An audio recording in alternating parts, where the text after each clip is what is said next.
The following podcast is with the author behind one of the most successful non-fiction books of all time. He's one of Sweden's most successful and influential authors, and of course, one of the best exports. It is the great Thomas Erikson.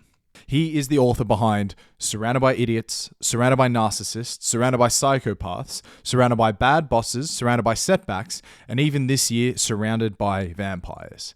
Now, you've almost certainly seen the Surrounded by four-color book jacket in every single airport bookstore around the world, and pretty much wherever books are sold, his books, it feels like, have been in the top 10 for as long as I can remember, in fact.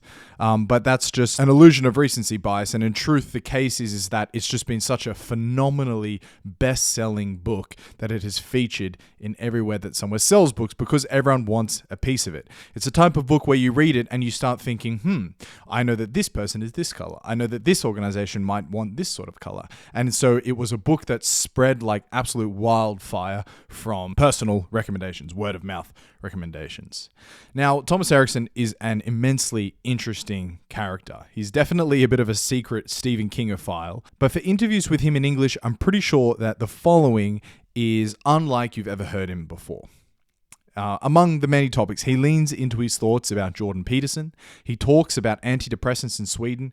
He opens up in his own worldview when it comes to finding meaning and happiness. He tells the incredible publishing story for Surrounded by Idiots. He goes deep into Stephen King and even rounds off the interview by assigning a personality color to various famous people from history. These include the likes of Elon Musk all the way through to Jesus. Now, it feels like I'm saying this every week, but again, this interview sets a new high watermark for the podcast. And alongside it, I can see that more and more of you are listening and as well, reviewing. You're all bona fide legends. We're currently 126 reviews on Spotify. Now let's pump this up to over 200 before the beginning of summer. And please, I ask you to follow me on one of the socials. I want to get a better sense of who is listening. And the best place for that is Instagram or Twitter. The links for both are in the description. But before we do the podcast, I just want to remind you that while this podcast took me 5 hours to put together, it will only take you 5 seconds to review. So make sure to pump your good juice into the algorithm. And with all of that out of the way, here's the great and powerful Thomas Erikson. It was quite interesting to read that the first time you wrote about the disc or four-colored method in public wasn't actually in Surrounded by Idiots, but rather through the worldview of the behavioral scientist Alex King. That is true. I wrote crime novels to begin with. I'm actually not a natural author, basically, because I struggled for 20 years getting published. And when I finally succeeded, it was about this behaviorist guy, lecturer and all of that. And he actually starts the first book by entering a stage saying, "Sometimes I feel I'm surrounded by idiots." That was actually the starting point. I am surprised you know that. It's just such a unlikely avenue to take because, as you were saying just before, something like, was it 12% of all Swedes own a copy of your book? I mean, a phenomenal bestseller. Yet the entry to writing happened through this fictional character. Well, you know what I say, life beats fiction 9 times out of 10, I guess. I think it's like this. This is something that I've actually thought of quite a lot. I think it's like whenever you're going to succeed with something in life, whatever you are looking for, it's never going to be exactly what you thought it would be. What will the success be like if you consider yourself successful, which could be measured in numerous ways, obviously. But when you actually manage to do something worth doing, it's usually not what you or anybody else had expected. It's probably something else. For me, definitely so. I have been dreaming about being an author since I was, I don't know, since I read my first Stephen King novel, basically. That would have made me 15, I think. And after that, I'm going to be an author myself also. I didn't know how and what and why and when. But, you know, the cult around Stephen King was so special. It's more like being an author than writing books, because that's hard. But I dreamt about that for several years, and I tried to write and I got turned down so many times. I had 2 filled folders with just don't call us and we won't call you. and finally I succeeded. So I wrote 4 fiction novels, and they sold okay, maybe, depending on who you're asking. I couldn't survive on them, I just couldn't. And then the idea about writing nonfiction actually occurred from a series of interesting coincidences, I would say. But I was into the topic, so I knew everything about the subject itself. So I actually went to I got emails from people saying, this guy Alex King, who the protagonists in those books were called, interesting, nice stories. But the tool the guy in the books is using, where can we learn more about those? And I had to say, I don't know, because I didn't know any books about DISC. I do now. But here's the thing. If I had known about all the books written on DISC as a subject itself, I would just have pointed people in that direction, saying, you can buy this book and on that book. But I didn't know about any of these books. So therefore, that was kind of a coincidence. So after answering the question, I don't know, felt like 500 times, I just said to myself, maybe I'll put together that book myself. I know the topic, and I obviously know how to write at least a little bit. So I'm going to do this book, and I'm going to sell it to everybody, and everybody will be happy. And so I went to my publisher, and they said, what is this? And I said, it's about communication, behavioral styles, and colors, and it's going to be called Surrounded by Idiots, and it's going to look like this. It's my own design, the cover design. And they looked at me with horror in their eyes and said, it's a really stupid idea, A book about idiots, it's a stupid title. It's an ugly cover. Forget about the whole thing. Nobody want to read about that. So just drop it. And I shopped around at all the publishing houses in Sweden, early 2012, 2013, something, and they all turned me down, basically saying I was the idiot. And maybe I was. Maybe they had a point back then. But then again, I never been really good at taking advice when I felt something in my gut, so to speak. So I put the book together anyway, and I had to self-publish it, as it's called. I had to finance it myself. I had no budget for marketing, no advertising, no nothing. I drove around with boxes of the books in the back of my car, forcing them onto my clients. Take 10 books, and they looked at me, what is this? It just, no. 5, 2, take a book. Yeah, okay. Do we have to pay for it? And that's how it started. So I struggled for the first year, and then I got the book into the airports of Sweden, and then just boom, it went like mad. And the whole nation was wallpapered with Surrounded by Idiots for 2-3 years. I actually got kind of tired of it myself, to see it everywhere. Sounds ungrateful, maybe, but finally I realized this is just, I can't deal with this. And and now it's traveling all over the world, actually. So it's totally surreal for me, totally surreal, because it's just old stuff. I knew this 20 years back in time, so what's the fuss? But still, people seem to like it. 48 languages, right? 54, actually. Oh my goodness. The last week, 5 Indian languages, in Indian languages. Oh my God. Because India is a huge nation, as we know, 1.4 billion people in there. So 5 of those languages my agent closed the last week, actually. Wow. Getting to so work. 54, yeah. Just to brag a little bit, I am actually the still alive most translated Swedish author there is. There's a couple of dead ones way ahead of me. Selma Lagerlöf and Astrid Lindgren, which makes it even more surreal, because I'm still just, this guy sitting in my home office, trying to do the best I can. So, but yeah, it's fantastic. It's great. I'm very grateful. What about the likes of it's Stieg Larsson, right? The Go with the Dragon tattoo series. Yeah. How many languages is he on? Close to 40 something. I mean, it must feel nice to have the I'm pedigree sort of distancing on that, him. Yeah, I passed him before. No, but those books were brilliant, of course. But he has sold, of course, many more copies. But, it's like, if you're going to, as I said before, if you're going to measure success, you have to find the parameter that gives you success. Yeah. So I'm going with many languages. No, but seriously, we have a lot of brilliant Swedish authors, but it's usually actually fictional authors. fiction authors who succeeds abroad. And that is usually because when it comes to non-fiction, all country has their own experts. They all have their own behaviorists, super psychologists, super spiritual personality, mentor, coach, guru. So therefore, it's kind of hard to manage to get a non-fictional book out there, actually. And that gives me great hopes for the sequels, of course. You said that it's quite surreal. Sweden was plastered with Surrounded by Idiots for so long, 54 languages.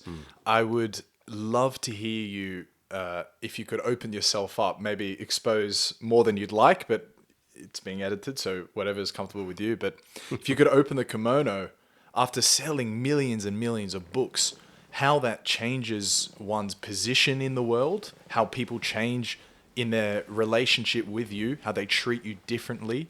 Basically, your reflections on the experiences from becoming one of the best-selling non-fiction authors, literally of all time.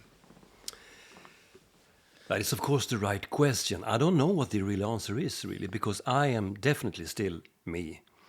I have a very low profile when it comes to me, to Thomas. I'm an extremely private person. I can be personal, but I'm very, very private. And people who know me say that. And a lot of people who have known me for 30 years say, we still really don't know you. And I like to keep it that way because I have my private life. And that is up to it's no one's business what that is like. I think, I was in my late 40s when this happened. So had I been a young man, 21, 22, maybe I would have been completely, out there. I don't know. I think it's a good thing to have some life experience, to have been around a couple of decades doing things. When you reach this level of, I guess it's a level of success, I guess. And still, I don't think about it in that perspective because, again, great book sales, giving lectures all over Europe, mentoring high executive people, top managers, entrepreneurs, billionaires, literally, actually, still struggling with the same problems as you and I. But for me, it's kind of, I did that before also. I do basically the same things, maybe to a broader audience. Well, obviously, the audience is bigger, but still, I haven't changed so much what I actually do. When I'm on a stage in front of 5,000 people and talking about things that I find interesting and I see the response and the feedback that I get from the audience, that's fantastic. It's great. I enjoy it. I love it. I'm very grateful to have that kind of job. But then I want to go home to my wife, And she keeps my feet on the ground. She says, okay, was it good? Okay, great. You can take the garbage out. Your turn, You walk the dog. And she really, she treats me like no superstar whatsoever. And I love her for it. And she has never changed her own attitude. Obviously, why should she? My kids hasn't either. And my sister. No, nobody's doing that. Sometimes I meet people, in Sweden, we don't treat each other like we don't have many really big superstars. Well, we do, but we don't treat them like that. If you're not Zlatan Ibrahimovic, you're not allowed to do very much, actually. If you sort of boost your ego too much and you try to sort of drift off in the stratosphere, Swedes will take you down and say, you're just like us, Don't think that you are somebody. If you have heard about Jantelagen, you probably have. Don't think you are somebody. Work really hard and do your best, but if you succeed, shut up. Sit down, and be like everybody else. And I'm sort of raised in that manner. So I don't, when I, go downtown and go for dinner or something, maybe people will recognize me, but they won't come up to me and say, hey, I saw you on TV, They just won't do that because who am I? Who do you think you are, More like that. And everybody doesn't love my work. I have some people who criticize me as well, which is kind of the way it should be. If you're gonna do something worth doing, you're gonna receive some criticism also. Otherwise, it's not important what you do. But no, I'm still the same. I don't think I have changed at all. My life is a bit simpler, easier now. Not simpler, but easier perhaps. But still, I mow the lawn, I iron my own shirts, same way I've always done, because I'm the best one to iron my shirts, because I have a certain way to do that, and I'm not going to, change that, because why would I? Seriously, I'm working literally 7 days a week. Maybe I won't work on Christmas Eve, or maybe Midsummer's Day or something. But I'm up at 5 o'clock in the morning, as I always been, and I work for a couple of hours. Then I grab some breakfast, talk to my wife for an hour or so, and then she goes into her office and I go into mine, and I work until 6 o'clock in the evening. So, and I haven't changed that, because I love what I do. Wow. And you're productive in those hours, sitting in front of the computer, presumably researching and then writing? Of course. Wow. I'm not YouTubing at all, so I don't have time for that. I'm really lousy on social media. I never scroll social media. I don't binge YouTube videos on strange things. I don't go down the rabbit hole that often. So no, I don't. I just work and I research, and then of course I travel quite a lot. And when I give lectures, I was in the UK for a PR tour just the other week. And that takes some time, of course, but no, I'm living basically the same life as before, and I think that's kind of, if you like what you do, you're going to do it regardless. I mean, I don't get paid for writing the books. Nobody's paying me for sitting there, 1,200 hours approximately, because I'm logging the hours I spend on writing a Surrounded by book, about 1,200 hours. So that's sort of a half a year number of working hours. I think it's 2,600. How many are there? Yeah, but anyways, so I don't get paid to do that. I get paid to sell the books. I'm not even selling the books. That's the bookstores, and Amazon, I guess, and so on. So what I do is I do it because it's fun. It's interesting. It's fascinating. It develops myself and my own character, and I think it's fun. It's great fun to get. Well, in a way, I guess, to get paid at the end of the day, to get paid something for something that you really love to do. So I'm very fortunate that way. And I know that. I'm fully aware I'm very fortunate. And yeah. But no, I don't think I've changed at all. And I think people who knew me before would actually acknowledge that. I actually think so. Yeah. You don't get paid to write the book. Does that mean you're getting a steeper cut of what the actual final sales are? Like it's a more low-risk approach from the publisher's perspective? Is that a deal you've negotiated? Or? No. Okay. But that's interesting that you would forego any type of down payment for the book, I suppose, since you have a bankable book that you can predictably sell. Yeah, well, of course. I mean, for a publishing house anywhere in the world, to invest in a book by Thomas Erikson is, of course, a lesser risk than to invest a book in I don't know, Erik Thomasson, if he even exists, because who's heard about him? Poor Erik. Poor Erik, exactly. But what I mean by saying I don't get any money for writing a book, I mean, those hours, I don't get paid by the hour. And you can never, if there was a formula saying this book will be a success, this is going to be a bestseller, so yeah, we're going to pay you upfront a lot of money. If they knew that, all books would be bestsellers and the other ones wouldn't be published at all. But you can never be sure about anything about this. I mean, who would assume that a book about idiots with a kind of offensive title would sell at all? And I mean, those I met early on there said it's a stupid idea and so on, all of those things. They probably were right, but something happened during the path to where I am today. So, but who knows? Who knows really? It's a conundrum, I would say. And again, if there was a formula, everybody would use it. So, are you familiar with Nassim Taleb? No. Do explain. It's not that important, but rather he has an idea in one of his books just about the sort of random chance and distribution of a lot of different creative domains. Book publishing is a huge one of them. Mm-hmm. You say that the initial publicist said that Surrounded by Idiots is a shocking title, and this artwork you've suggested is going to go nowhere. I think that such a provocative title was a huge reason why people picked it up in the first place. And then once you get into it, you realize, oh my God, you want to say, you're a yellow, you're a red, and you want to therefore make them read it as well. And then it had this type of network effect that made it spread so well. And like you say in the book, businesses might buy 1,000 copies at a time, make everyone read it, so it makes communication easier among up and down the hierarchy. Yeah. But the point is that these publicists who initially said this is going to go nowhere, the truth might actually just be their guess is as good as random.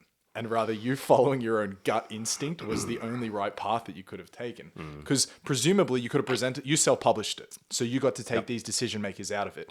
In an alternative universe where they take you on and they say, you know what, Mr. Erikson, we love this, but Surrounded by Idiots isn't going to work for us. We want to call it the DISC method for 2020.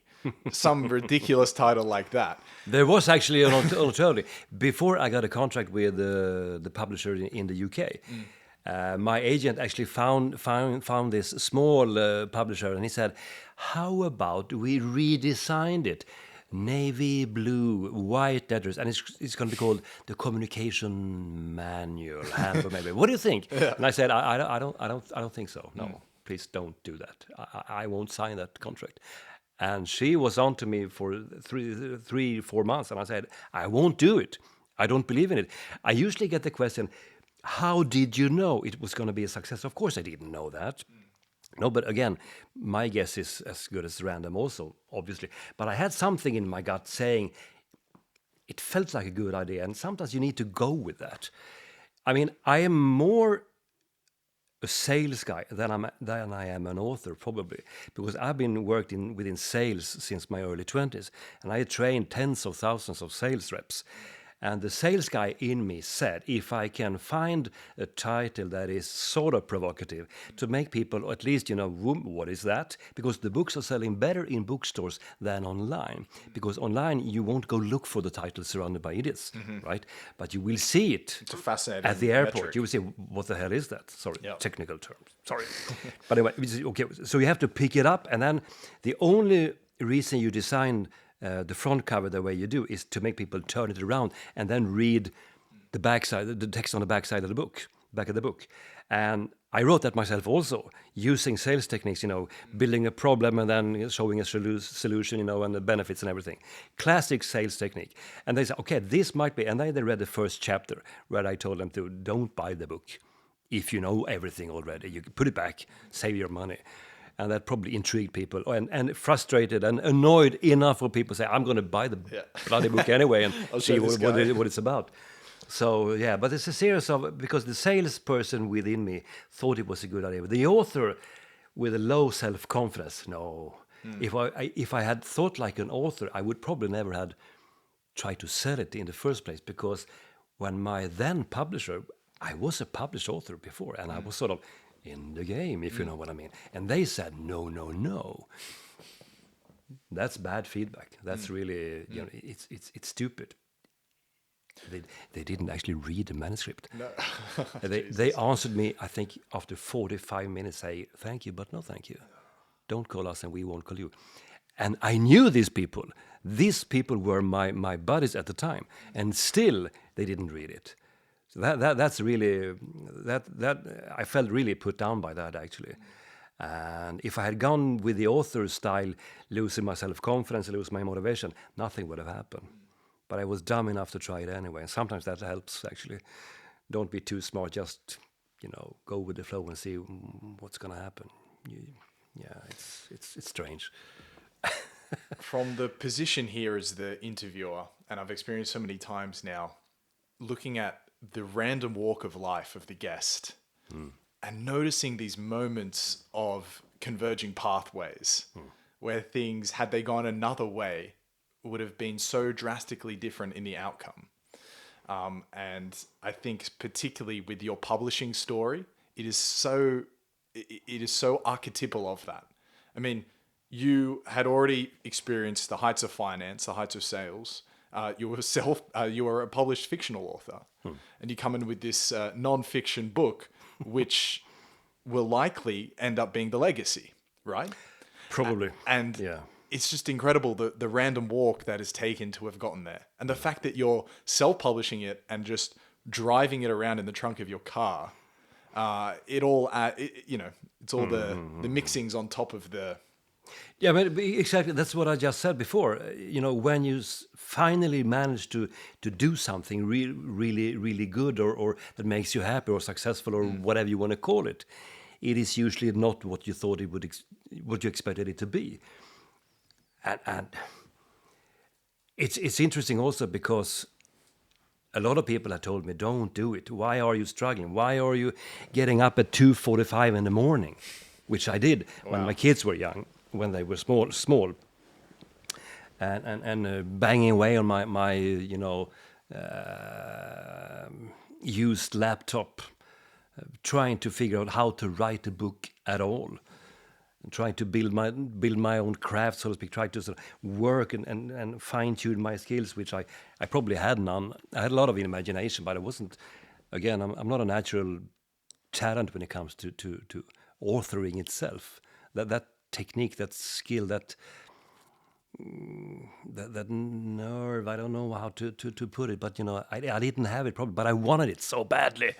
I dreamt about it, I wrote vision boards, I was affirming things, and I was sort of meditating, and it was all, I'm going to be an author. Still, 20 years, God damn it. So usually people would have given up and said, this is not for me.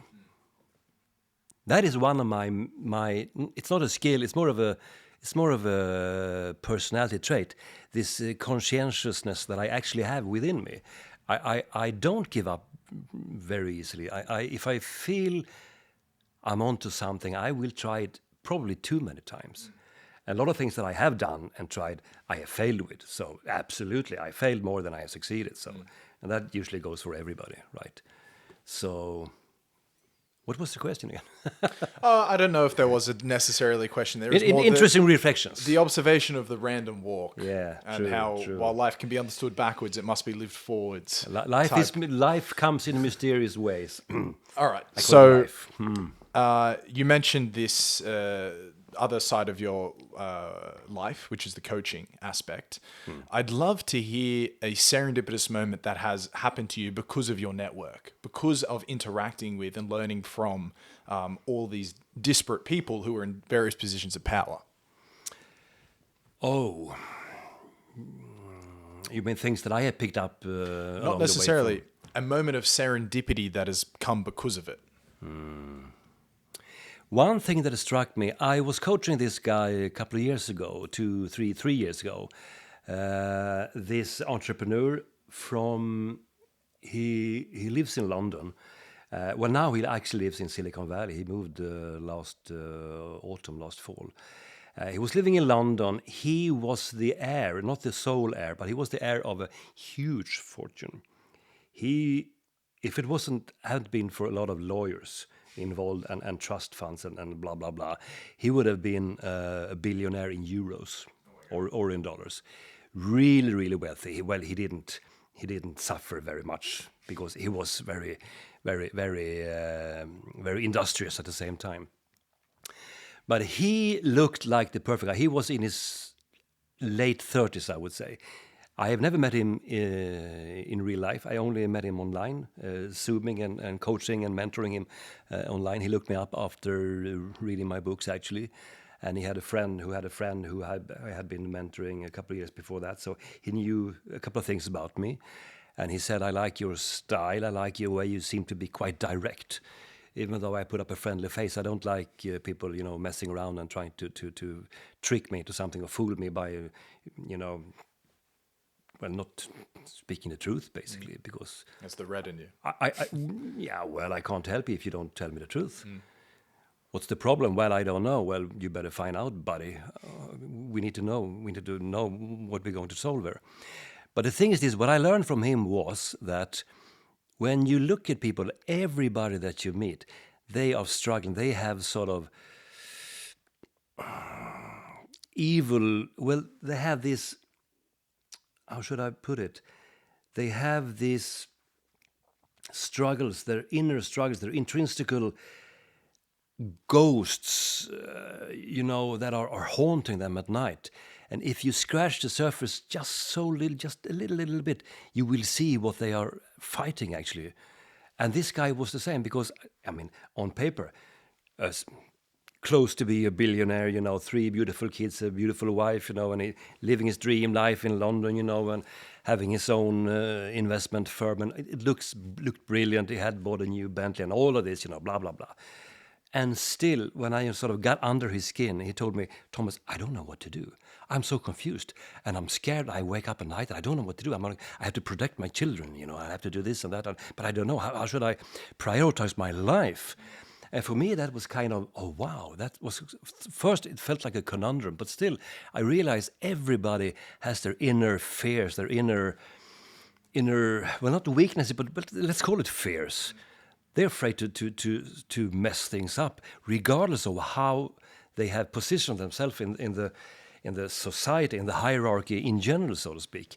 And that was, for me, an interesting experience because, I mean, on an intellectual level, I guess I understood that before. But to see it in reality, how he didn't dare to do certain things because what would it make of him, and how will he come out of the tunnel at the end of the day? What will it do to him as a person if he did this or did that? Or if he fired that guy who was really bad for his organization? I said, well, if he's bad, you have to let him go. Yeah, but what if his wife calls me up and calls me names? And I said, well, hey, you're the boss, you're the owner, the entrepreneur, you're the man. Yeah, but still, fiddling around in his head, what if people think badly about me? What if they hate me? What if this and what if that? And everybody is struggling with their own fears. I guess it's fears. I guess it's fear we're talking about here.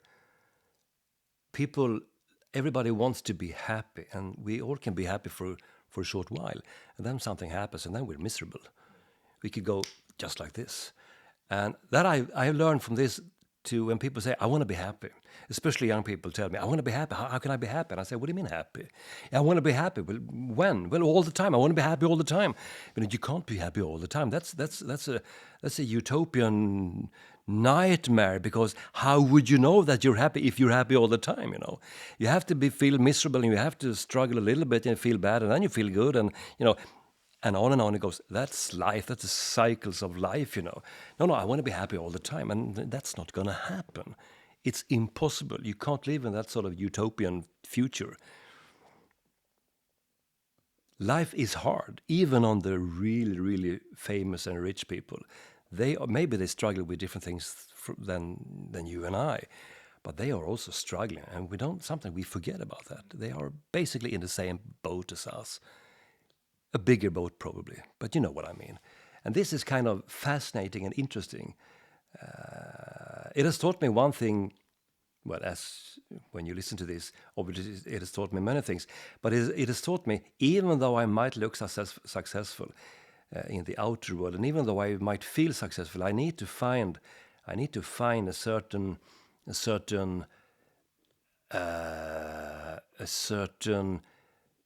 let's call it meaning. I need to understand why. I'm not going to go old Simon Sinek over, but he was really right when he said, start with why, and it will always be correct. If you don't know why you do it, you have to find sort of a meaningful way of living your life. And it's not about, it can be about money, it could be about fame, it could be about, many friends and or big family, it could be anything, a healthy relationship, all of it. But if it doesn't feel meaningful, it's not worth anything. It sounds a bit cliche-ish, I know, but you need to come to that conclusion yourself, I think. I have.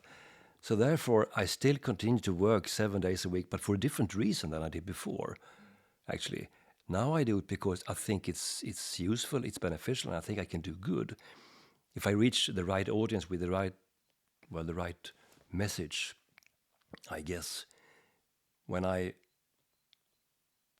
talk to people who sort of buys my vision for how to live your life when it comes to how to deal with other people, or how to lead other people, how to deal with yourself and deal with setbacks and all of these things, I feel really good. I would probably do it for free also. I'll take the money. But I would probably do it for much less money. That is absolutely the case. But I didn't know that. 10 years back in time, I actually wasn't aware of this, which for me is quite fascinating. Thinking of trying to be happy all the time, or not trying to be, but at least this misguided goal of happiness all the time is the right path. I'd like to ask you specifically about Sweden and the prevalence of antidepressants within the society. Obviously, an antidepressant is there to level out the mood, but without grappling with the lows, it's hard to understand the highs necessarily. Life must be in that cyclical pattern. So when things are really good, and you can become stronger when things are really bad. And the antidepressant levels you out. Sweden is one of the highest per capita antidepressant prescribed countries in the entire world.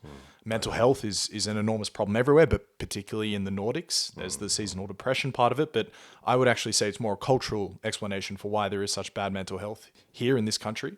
As a Swede, as a behavioral scientist, tagging onto what we just said, I'd love to hear you reflect on that. That's a good point, and it's actually a scary trajectory that we are looking at. What lies ahead? Who knows? I saw this recent study. Sweden is the country in Europe where we work. But we're the second country on the list. How few hours we work per week. France is ahead of us. They work even less hours, per capita per week. Only one country are more mispleased with their daily lives. One people are more disgruntled, let's call it. That's the French. So we and the French people, we work less than everybody else, but still we are more miserable than everybody else. So what the hell is going on? That's an absurd paradox. It's a paradox, but still it actually gives you an idea, because just circling back to what I said before, if you don't know why if you don't have a meaningful life, you're going to feel bad about yourself. If you don't do enough things that makes you feel worth something, that your days are worthwhile, that you are doing something meaningful that helps other people, or that helps yourself, or that you contribute in a way that actually matters, if I say it like that, you're going to feel miserable. And you're going to say to yourself, this is bad. I am looking for something, but I don't know what it is. I don't want to feel bad. So I'm going to take a couple of pills to feel less bad, but still not good. Which is kind of, as you said, it sort of equals the cycles out. It just, makes you average all the time. I know a couple of people with bipolar disease, and they say, on medication, I feel like everybody else, and I sort of miss those ups and downs, And I think it's the same way with anyone. If you cut the best ups away, and the downs as well, it's going to be average, and that sounds pretty boring. I think the better we have, the higher, let's say. When it comes to, not your status, but when it comes to, the quantity of life, how the newer car that you have, or the bigger your house is, and all of these things, the nicer clothes you're wearing, it has absolutely nothing to do with your inner well-being. It's nothing to do with mental illnesses. It is obviously. The more you get, the more frustrated you get, because the more things that you achieve, the more frustration you get, because somebody else is having even more. And I think social media isn't helping, because 50 years ago you can compare yourself with a neighbor 3 kilometers down the road, because he's got a Mercedes-Benz. We only got a rusty Volvo here. What's wrong? You can go out and ask him, how did you make so much money so you can buy? And he would tell you, well, I started this business and this and that. And these days you can compare to anybody on the planet. Yeah. You can see the rich and famous in Hollywood driving, or in Monaco driving Lamborghinis, and going on their yachts all the time. So you feel miserable because they have more than I have, But they have probably not inherited it. Some people inherit fortunes, yes they do. But most billionaires on the planet are well, they're not self-made, but they build the fortune themselves. Actually, they started with with close to nothing. Most people are not born wealthy. There are people who are born wealthy, definitely, but most of the richest ones didn't. That gives you something. It's not enough to just sit there and complain and long for a better life. You have to work really hard, but you need to find out where to begin. And I think in Sweden we have, I mean, to all the Swedes who might pick up this podcast, I don't know how many will, but we have been run by the Social Democrats for so long, who tells us the government will take care of you. We will protect you, we will feed you, we will house you, we will do anything for you. And that gives you a people of well, it will give you a passive type of people, because there's always this net that will save me if something happens to me. The government will take care of me. I think that's good when it comes to the less fortunate people in the society. We need a safety net for those, absolutely, fully for that. But for everybody who, like me, have the capacity to do much more than just sit there, I think it's bad. It's like a parent who are sort of helicopter parenting their kids because you're the best there is and you're so lovely and beautiful. You don't have to do anything if you don't like to do that. You can just sit there. We will take care of you. You know, I think it's a bad idea. And in Sweden, we have been doing that for a long time now. The government are stepping in with a goodwill, hopefully, for a good reason, to trying to protect people from bad things. I don't think it's working at all, actually, because it makes you passive. It makes you envious still for some strange reason. Is this all there is to it? What specifically is making you envious? Well, if I am taught not to work really hard in order to succeed, and some people will still work really hard because they didn't pay attention, they will succeed and I won't. And again, it has nothing to do with money. I'm talking about money here, but it could be to build a career as a lawyer or as a doctor or to treat different types of status. Yeah, status. It could be a cultural thing. It could be to live as an artist, close with an empty fridge. But still, you have this status. You are somebody. It could be helping starving kids in Africa. It doesn't have to be physical things. It could be things that work, but you have to work really hard for it. And if the government and your family and everybody's telling you, you don't have to work really hard, we can still take care of you, they are fooling you into, it's a dead end. If you want to achieve anything in life, you need to work for it. That's what I mean. But you will still see the successful ones who sort of landed the best job ever, and who got the raise and who bought the house and who have this wife who loves him or her or husband or everything, whose kids are lovely, and well managed and everything, because they worked for it. They didn't sit and wait.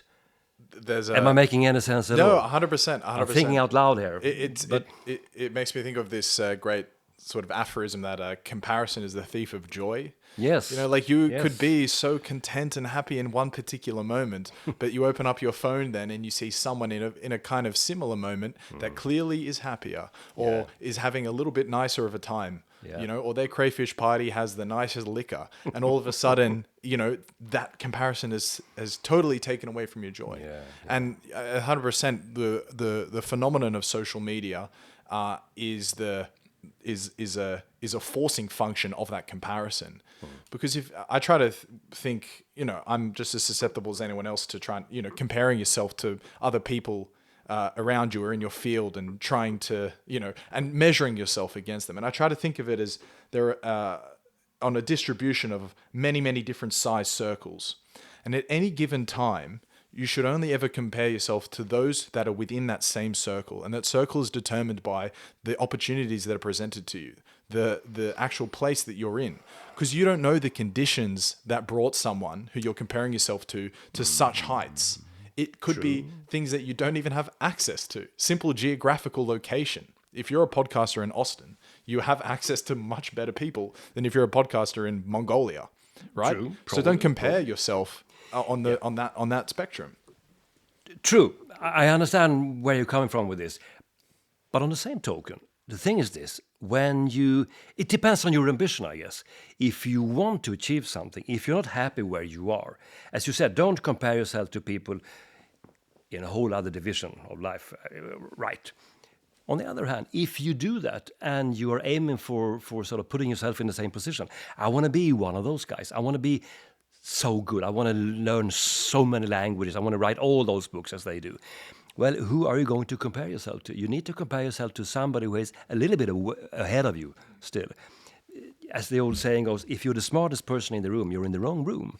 I think there's some truth to that, because if you're only sort of hanging around with people who are like you or a bit less fortunate than you are, so you can feel like the star, where will you get your own personal development from?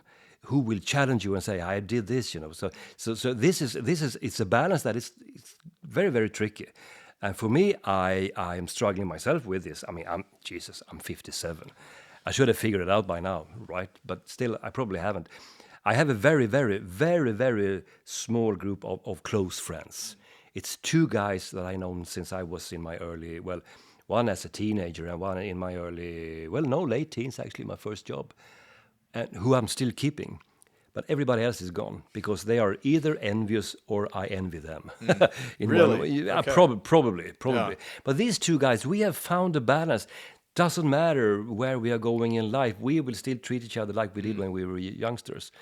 And that's the best way to do it. But I can't use them as role models to take the next step because they are in a totally different field than I am.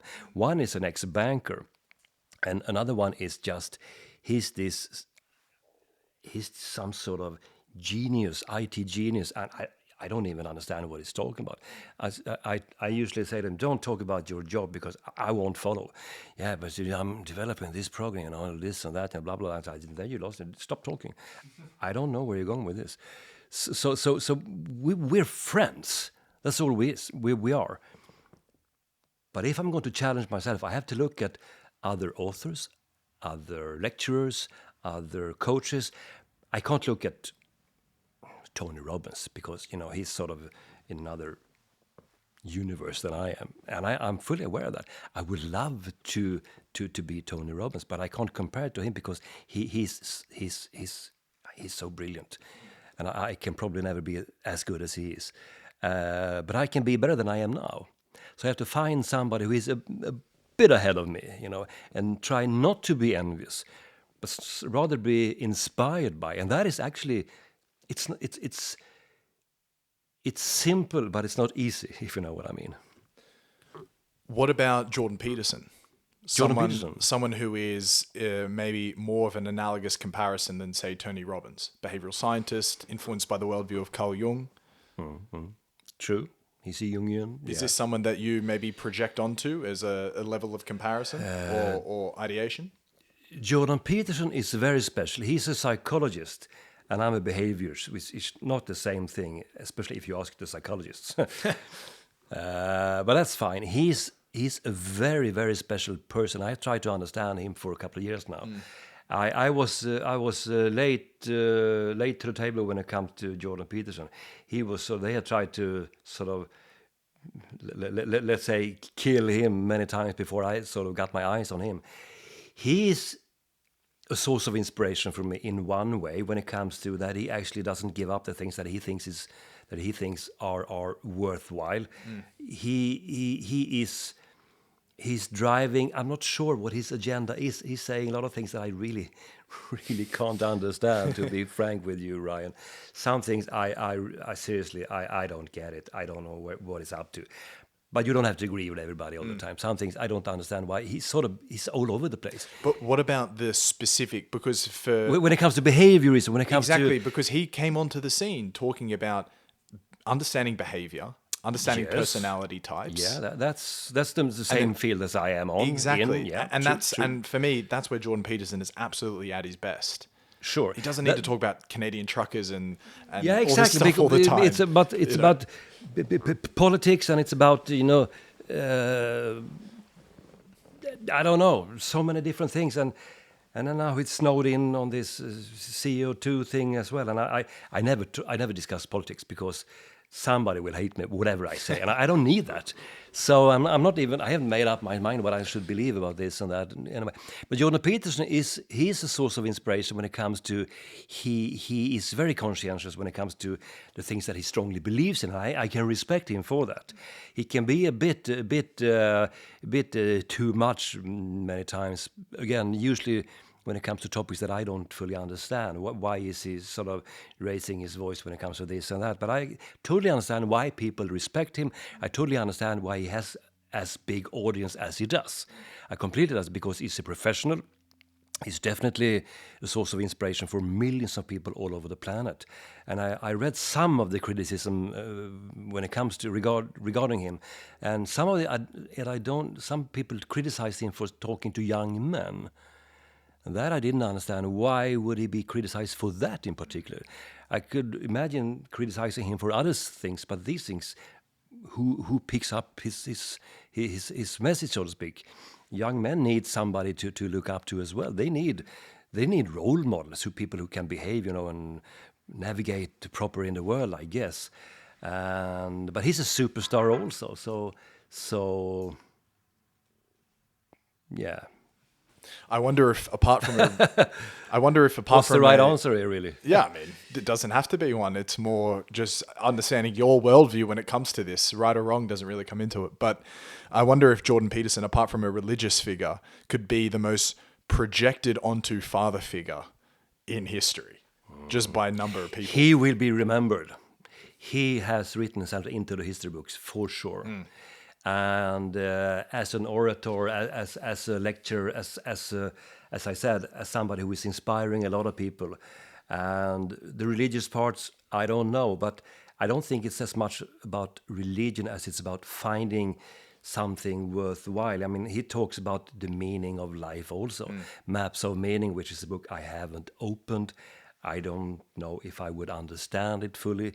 As English isn't my mother's tongue, I will be struggling with the language, definitely. I totally admit that. But still, I think it's about finding a good, strong and powerful meaning in your life. And for that, he will be respected. He will be remembered. And still, people will always hate him, because haters gonna hate. And again, he doesn't do much to keep them at bay, because he puts his nose into everything. So of course, people are gonna react on that. I'm trying to figure out if he likes this sort of heated debate. I don't know, really. I haven't followed him closely, so I can't really say for sure, but I guess he knows what he's doing. Yeah. I mean, I as well, since he come back, haven't followed him that closely, just because... Yeah, he was away. He was really... Yeah, he got addicted to benzodiazepines and apparently almost died. Crazy stuff. Oh, that... and was out for a year or so, and then he came back and started becoming an expert on trans, on politics, on agriculture, on climate change, on everything. But that's kind of that, my I'm struggling with understanding. He's everywhere. Why is that? At the plateau of 12 Rules for Life, and before that, his entire explosion onto the podcast scene, he was repurposing the lessons of Nietzsche and Carl Jung and just driving home so passionately, and something I really respected and loved about him, the idea of adopting responsibility, and that's the answer to life, and that's the, absolutely. You're I in talk a bad about spot, that too. Good. Yeah. Here's an opportunity to be responsible. Yeah, it's like such a strong call to action. Exactly. I mean, when I talk at universities, I talk about responsibility too, and I had that in one of my books, Surrounded by Setbacks, which actually isn't about setbacks at all. It's about building a career, building a future for yourself, accepting setbacks as a part of life. As I said, it's going up and down, and it is what it is. You can't be happy all the time, and so on and so forth. But when it comes to responsibility, that I actually agree with in 100%. You have to accept responsibility. We are lacking people who are willing to take responsibility. That type of message I fully buy, completely, 100%. There we are on the same page, him and I, definitely. And I wish people more listen to what he actually says when it comes to responsibility. It's a positive thing. It's amazing. Because you're going to feel good when you realize, I managed that situation because I stepped up. I didn't back down. I stepped up, and now I'm a bigger person.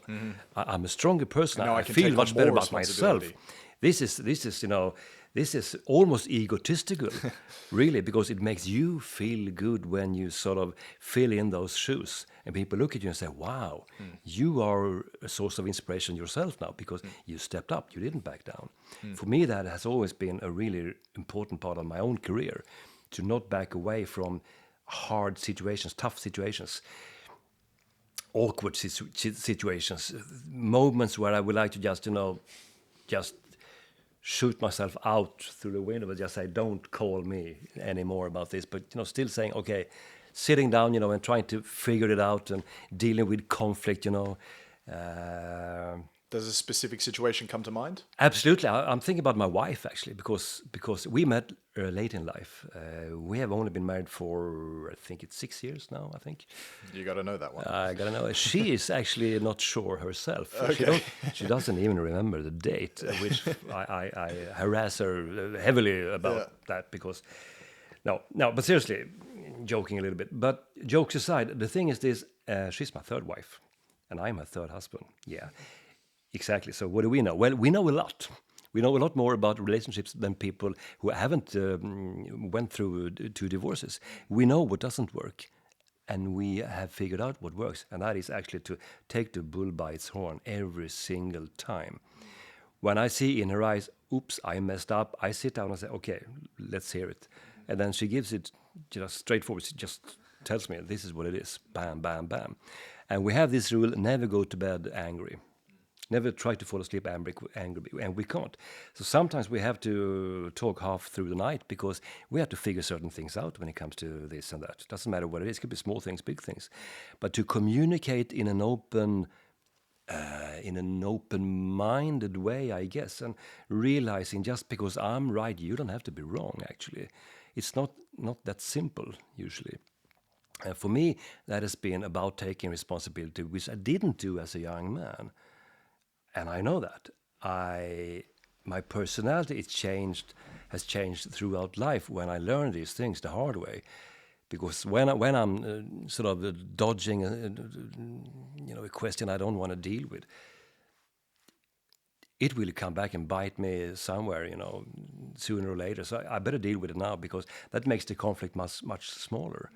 If I deal with it immediately, even though I can see in my wife's eye, because that's the conflict that I care about. Business-related conflicts, they don't bother me one bit. I really don't care because I can't agree with everybody all the time. That's impossible. But when it comes to her, Christina is my kryptonite. Kryptonite. Yeah. I can deal with close to anybody on the planet, but she's my kryptonite, and she knows it. God damn it, she knows it. And I am willing to go through hell and back for her, and she knows it. But still, I can't let her have her way all the time because that's going to make it sort of a tilted relationship. So I need to balance it up a little bit, and it is hard. But I'm doing it anyway because what's the alternative? That is for me one example of taking on the responsibility, trying to figure it out, not saying you're an idiot, you're stupid, you don't listen, you never pay attention to me, I'm going to move back to my mother's for 3 weeks. No, sit down, let's talk about it and see where it's going. Let's agree to disagree. Sometimes that is the case also. But trying to, when we communicate about our communication, because she understands psychology as well, she knows the disc profile backwards, forwards, in and out. She have it down completely. So I'm saying you're going full red, you're going complete beast mode now. That's too much red, You sit down, It's just I know. It's don't analyze me. Well, it's hard not to, really, because this is sort of not difficult to see. So and so you going all blue now? She said, don't ask all these questions. so we can use this as a tool, and then we start laughing. It's a mediating tool. Yeah, exactly. And I mean, and to negotiate what's going to happen with this particular issue, regardless of if it's a big one or a small one, doesn't really matter because everything relates to everything. Everything affects everything. If it's a small thing that I said, just swipe it under the rug, never mind about it. No, it's going to come back sooner or later. It's going to come back. I need to deal with it immediately. And it's hard. Sometimes I feel really, really bad. And I can see in her face, couldn't you just have let it just be? No, I can't do that because we have given each other a promise to deal with everything that we are not satisfied with.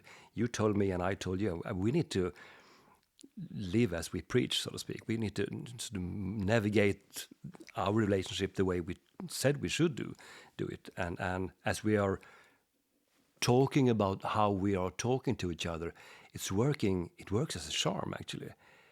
And it's so I don't have to hide anything. I don't have to keep things to myself. I have to, of course, use a proper timing sometimes, of course, and so does she. But everything is in the open. Everything is on the table, and it's okay. We don't keep secrets to each other. We really don't. And it's so easy to have that kind of relationship. It's like magic, actually. But it takes a lot of work. I'm not gonna fool you to believe something else. It takes a lot of work. It certainly does.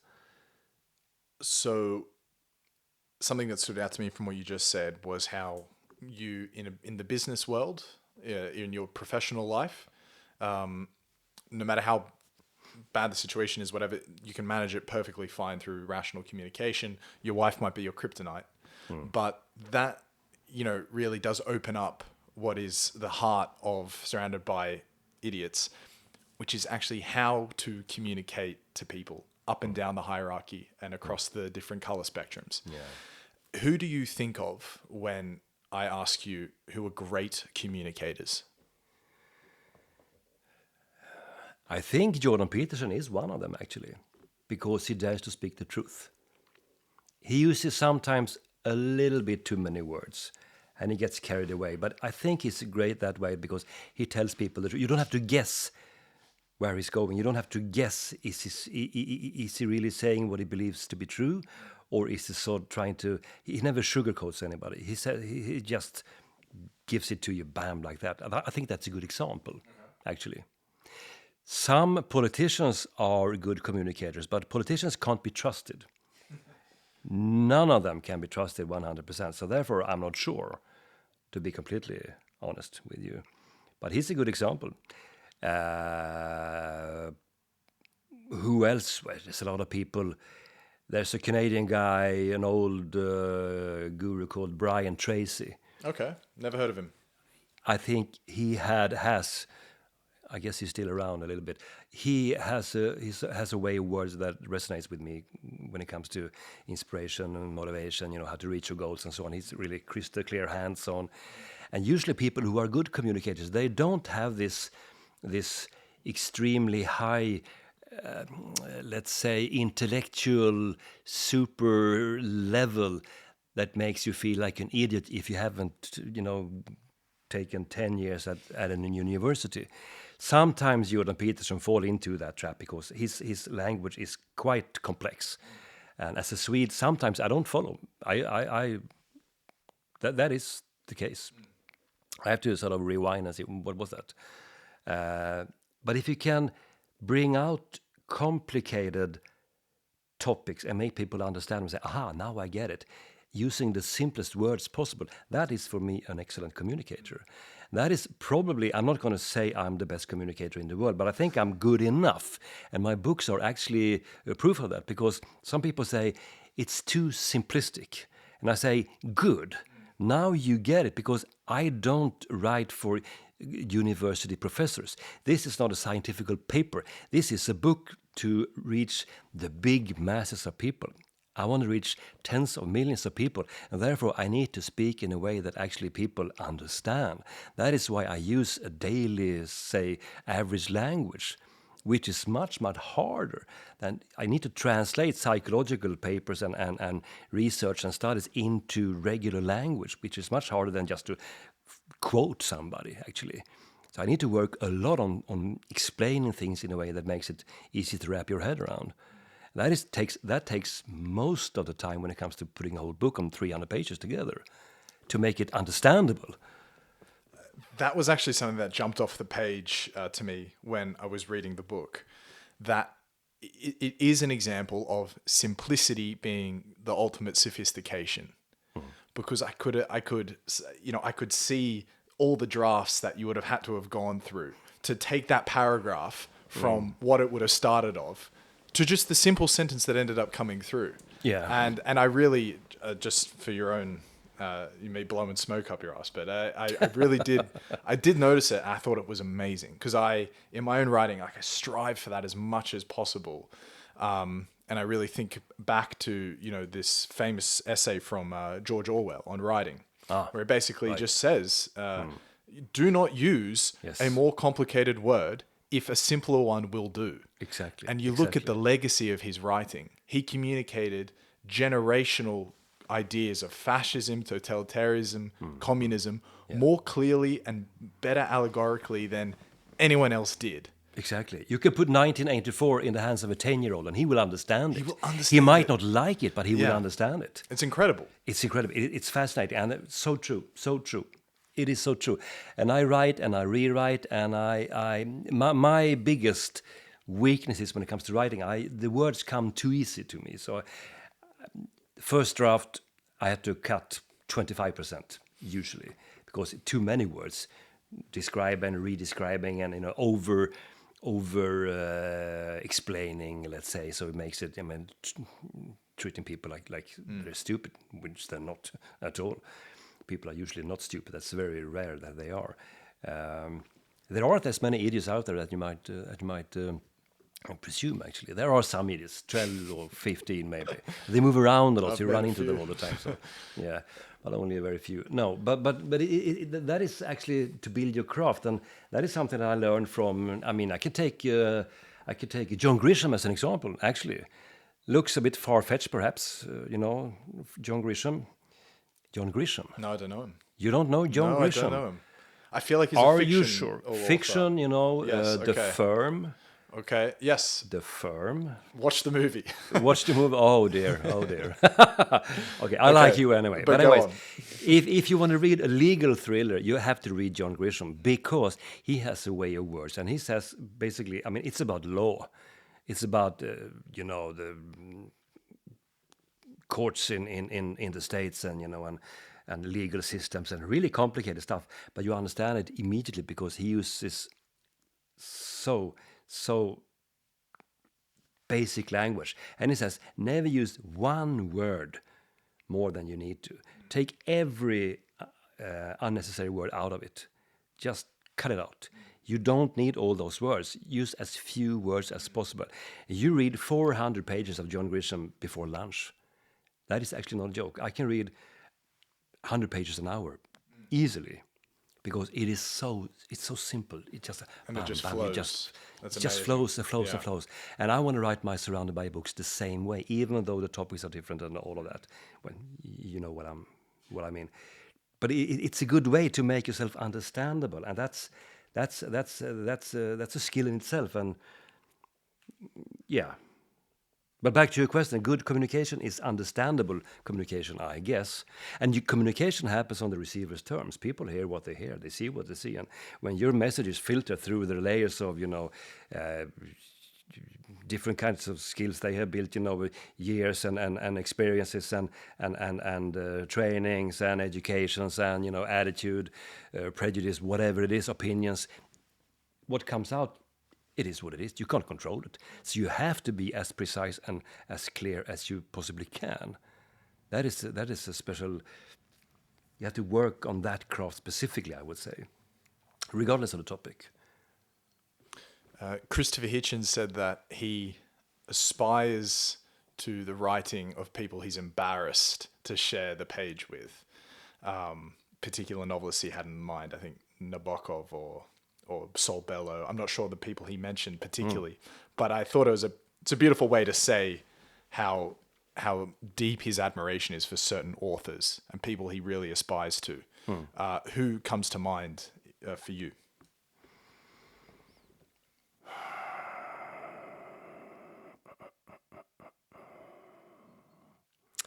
When it comes to non-fiction, I like Malcolm Gladwell.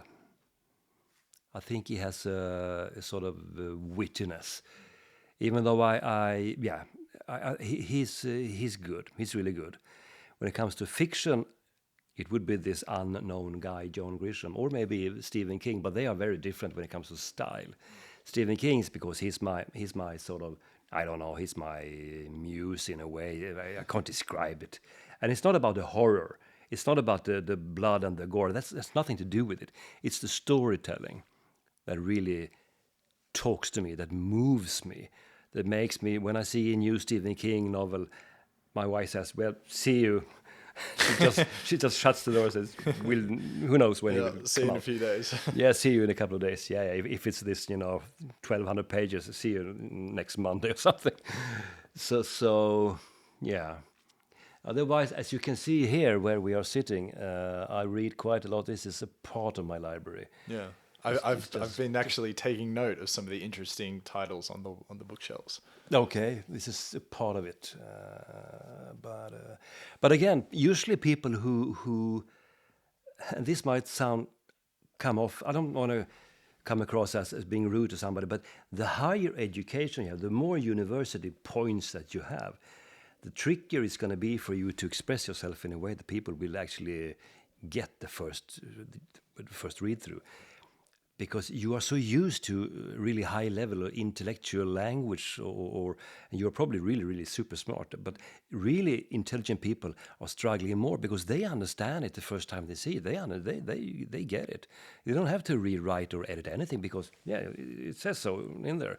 And when I take a look at it, I just don't get it, So therefore, and I can see that when I work a lot when it comes to recruitment, and the best managers that I have met, the best leaders, they haven't gone to university at all, but they know people. They understand how to talk to people, how to talk to human beings, to individuals. Just sit here and have a nice chat, and make people say, yeah, I get it.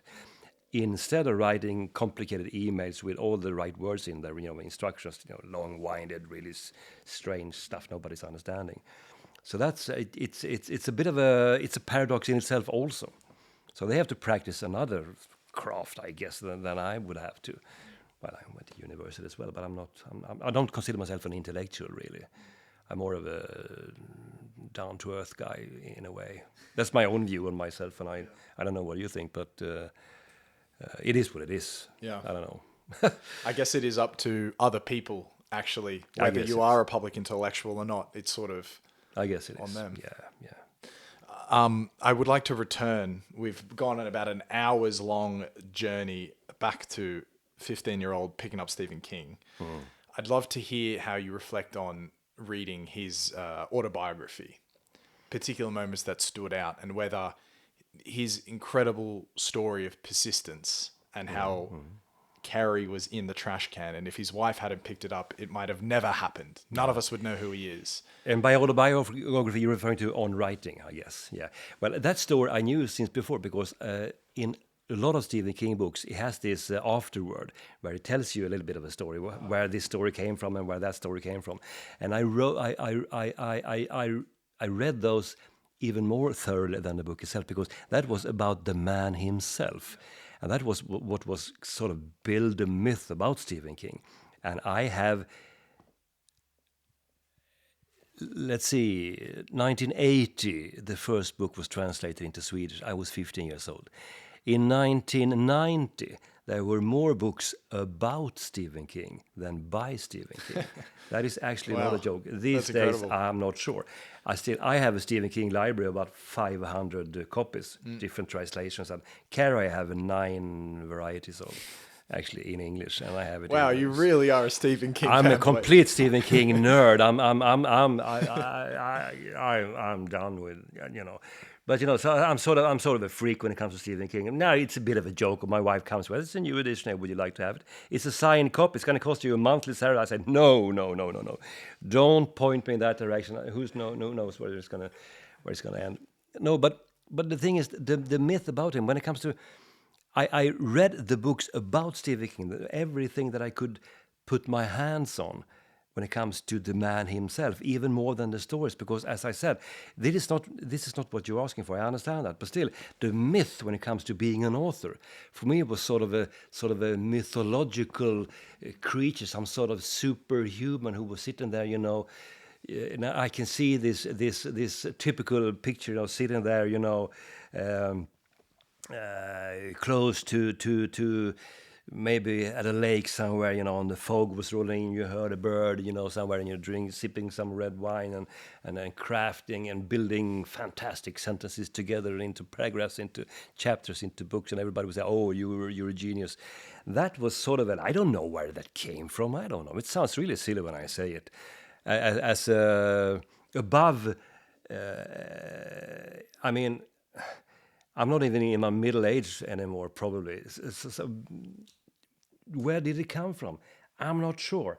And I found, things that I've been reading in school. My sister came with some notebooks from my second grade of school when I was, 8 years old.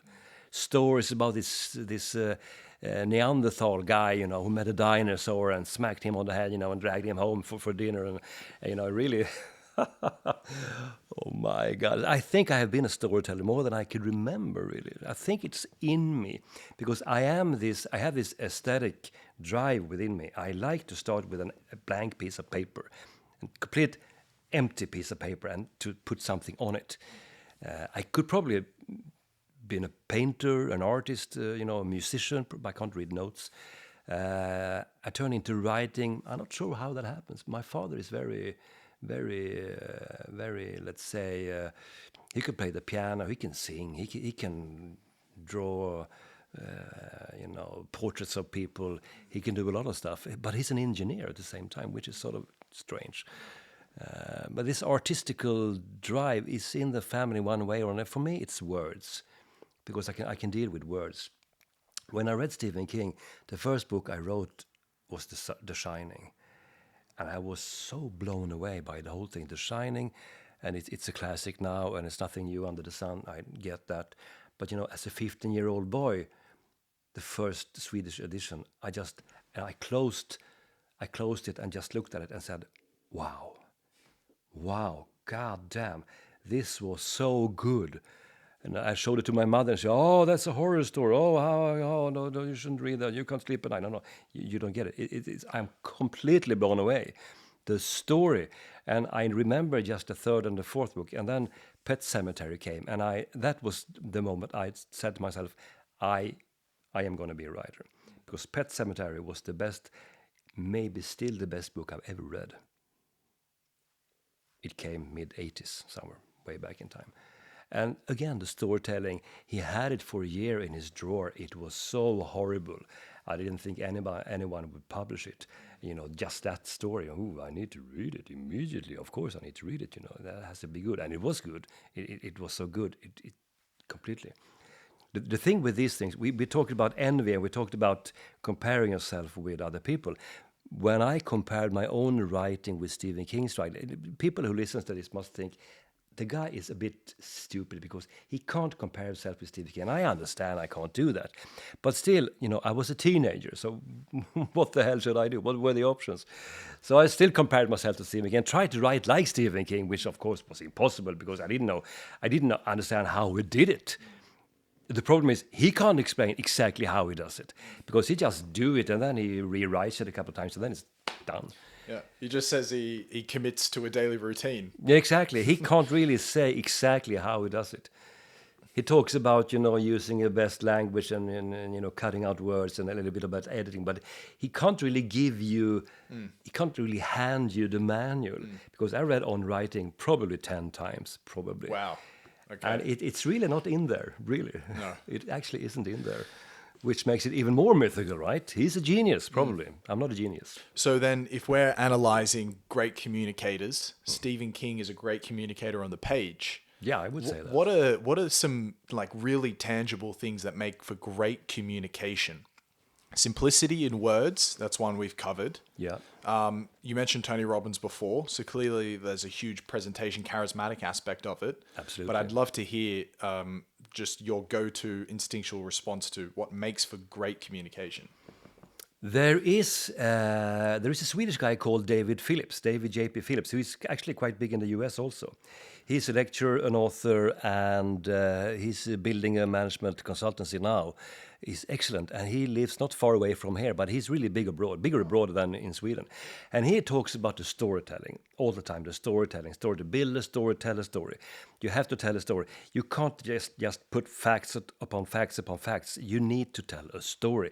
You have to have anecdotes. You have to make it believable. You have to make people feel something. You have to reach out to people's emotions, make them say, yes, that could have been me, or I'm glad that wasn't me, something. You have to make people feel, you have to touch them emotionally. That is definitely the best way to make a good communicator. And storytelling is one way of doing that, to make people say, interesting, I want to know how it ends. Surrounded by Ediths are full of stories. So many stories in there. All the books are stories, and stories of my own life also. I hope I'm not oversharing my own experiences, but it's it's a way of being personal without being private again, because I'm very private. I remember I said that. But being personal in a way to tell people, this is my struggles. I did this, I messed it up, and then I figured this out, and here's the story behind, and here's what I've learned. Here's another book, There it is.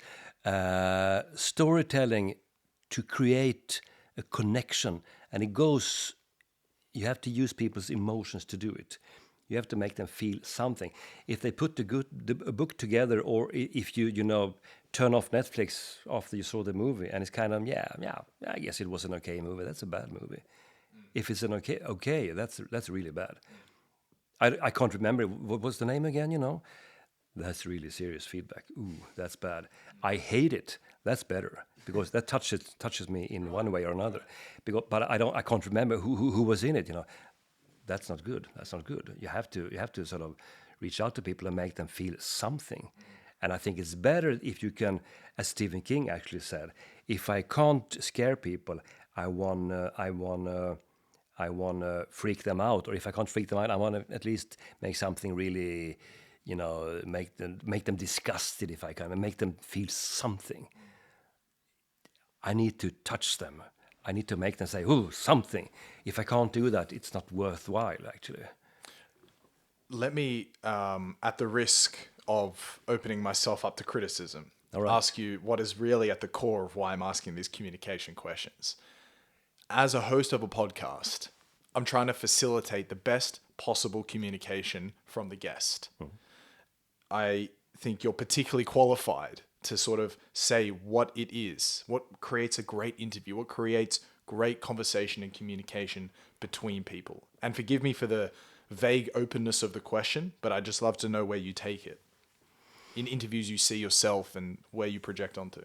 When it comes to interviews, let's say, let's just narrow it down to interviews, let's say. It could be a newspaper, it could be a TV interview, it could be a podcast. Well, obviously you have to be well prepared, which you are. You obviously read the book. Sometimes I find myself in a TV studio and they say, okay, so you have a new book out. Tell me what's in it. I'm going, oh, God, you haven't even read it. Have you opened it? Do you know what it's about? Well, I read the back page, Yeah, that's bad. Well prepared is, of course, one way.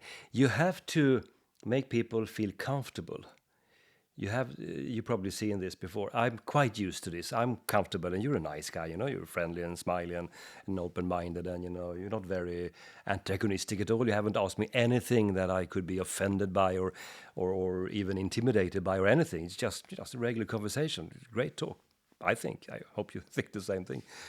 So that's one thing, to have a way of making people feel comfortable, and you do that by being, sort of reading the other person. If you see that I'm a bit nervous, you shouldn't say you don't have to be nervous, because that's only going to make me even more nervous. You're just going to be friendly and nice and take it easy, and ask me open-ended questions. So how was your day? What did you have for lunch? Make me talk about anything.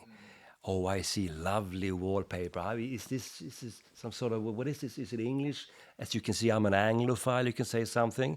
And I tested you by commenting on your accent, which didn't work at all because I guessed wrong, so I feel a bit stupid. But hey, still, at least you didn't say New take Zealander.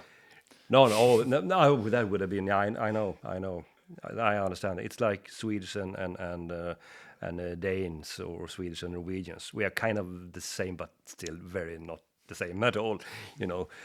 No, I get it. No, but you make people comfortable, you know, and then allow people to sort of just do you have 6 minutes or do you have 120 minutes? That's of course a big difference. Here we have a little bit more time, so we can talk for an hour and a half. Doesn't matter. In a TV studio where they have 6 minutes tops, sometimes it's 3 minutes. You need to prepare me also.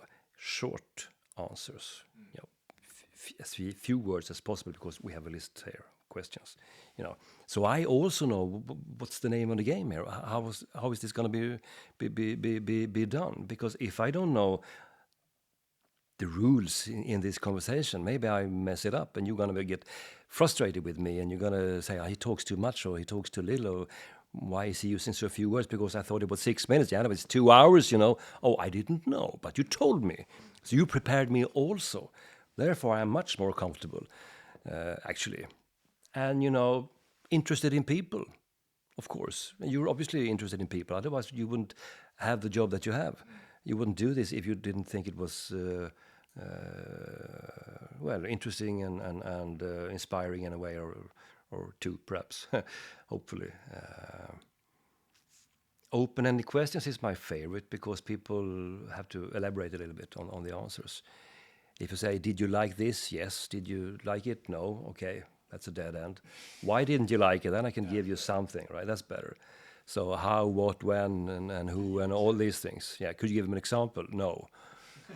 That's a closed question. But, you know, open-ended questions, like Kipling said. Kipling, another author, Rudyard Kipling, The Jungle Book, you know, that guy. He said, when I go to party, he was very popular in the British, upper society, the novelty, you know, when it comes to where the lovelier people in the late 1800s, something, 1875, somewhere around there, in England, and he was very popular actually, and everybody wanted him at some soiree or some dinner party. We need Kipling, you know. If you get Kipling at the table, you know, your evening is, you know, you're lucky you're gonna have Imagine having that as a reputation, the pressure every time. Yeah, well. So finally, somebody asked him, "So what do you do that we don't understand? Why are you so bloody popular? Why are you so nice and so friendly? Why everybody likes you? Why is that?" And he said, "What do you do? What would you say during a dinner talk, dinner conversation?" I'd hardly say anything. He says, "I say close to nothing.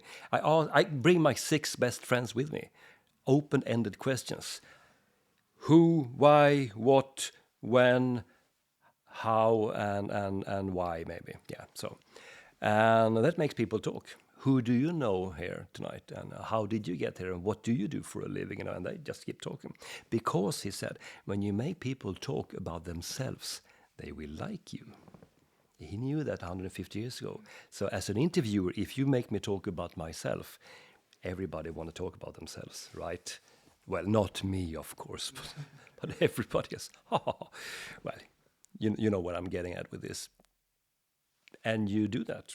You can always fine-tune and finesse this more and more and more, and make even better, even more, use more well-phrased questions, I guess. But this is the direction, I would say. When I want to make people talk, I ask open-ended questions about them. What do you think? How did you come up to this conclusion?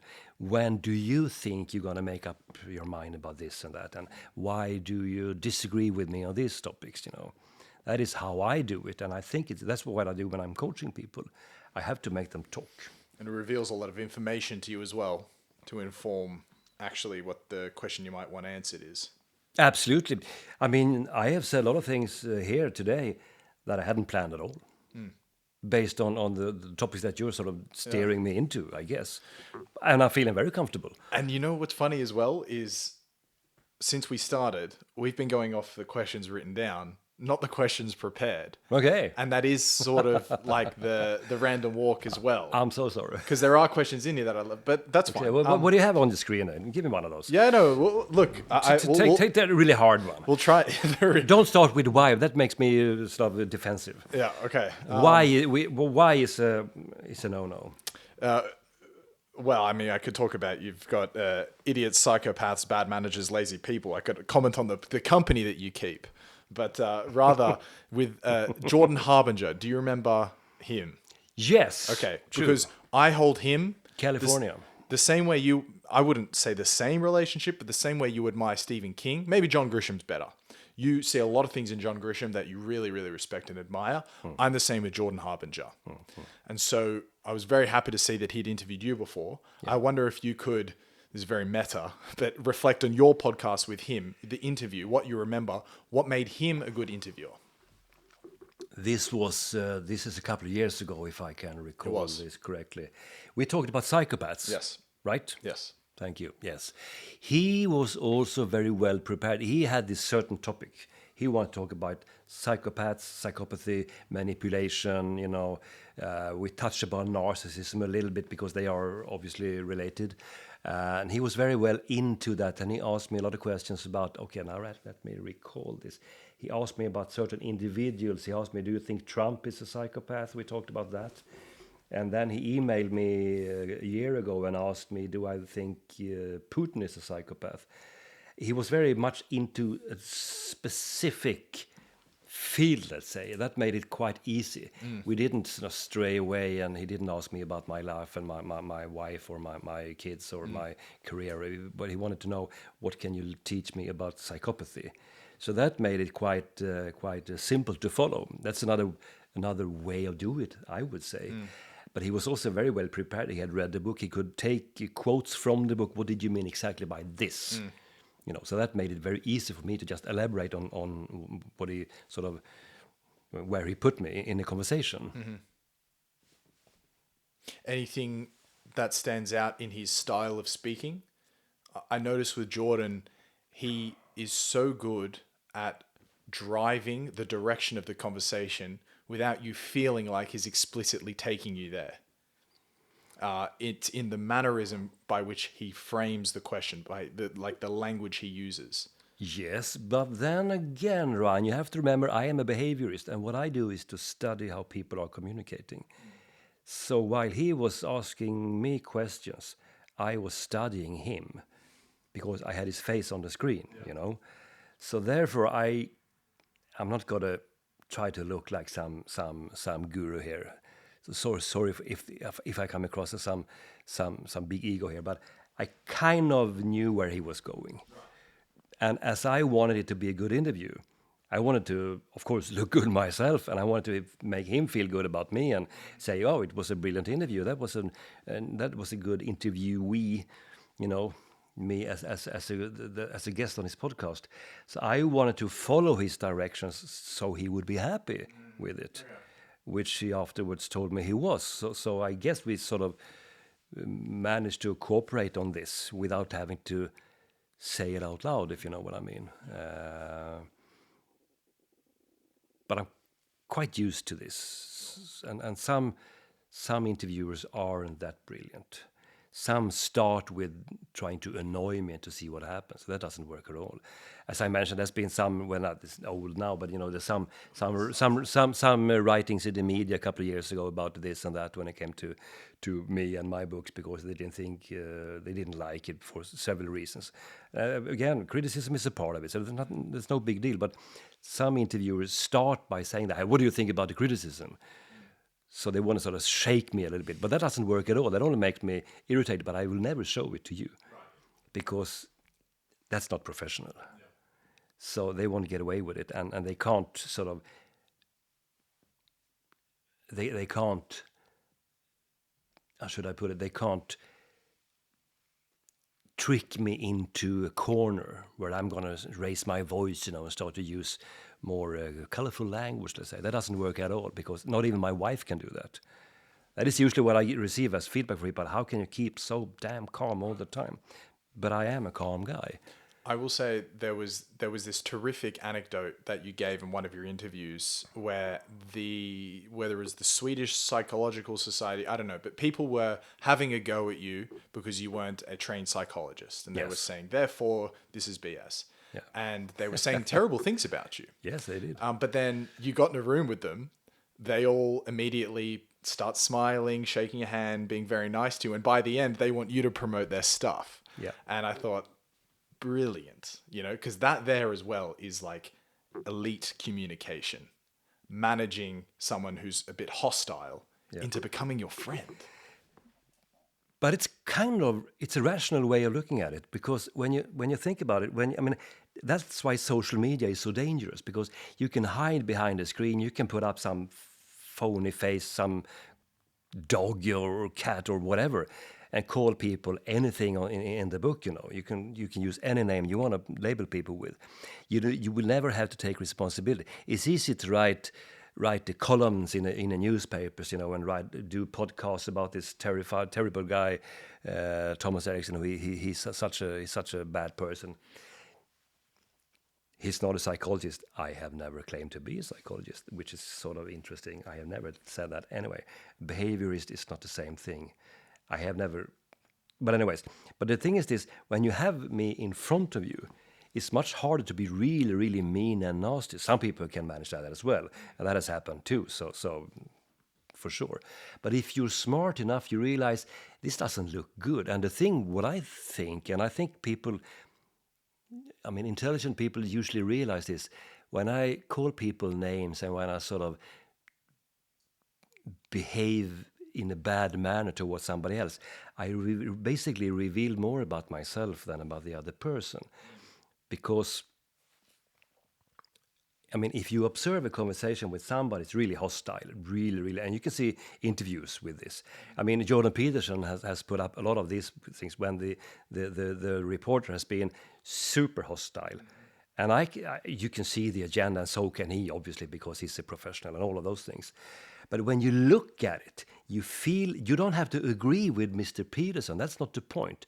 You might disagree with him on the subject, but you feel bad when you see the conversation, when you see the dialogue, because it's so hostile and it's so mean, and they don't listen at all to what he's actually saying. And again, it doesn't have to be, forget about the topics, that's not the thing, but the atmosphere in the room. And the thing is this: people might not always remember what you tell them, but they will remember how you made them feel. Again, the emotional thing here is really, really crucial. If somebody makes me feel bad, they will make other people in the room feel bad as well, and that's going to fall back on them. So therefore, it's smart to actually open up and say, okay, I'm not after you as a person. I don't like your work. Fine.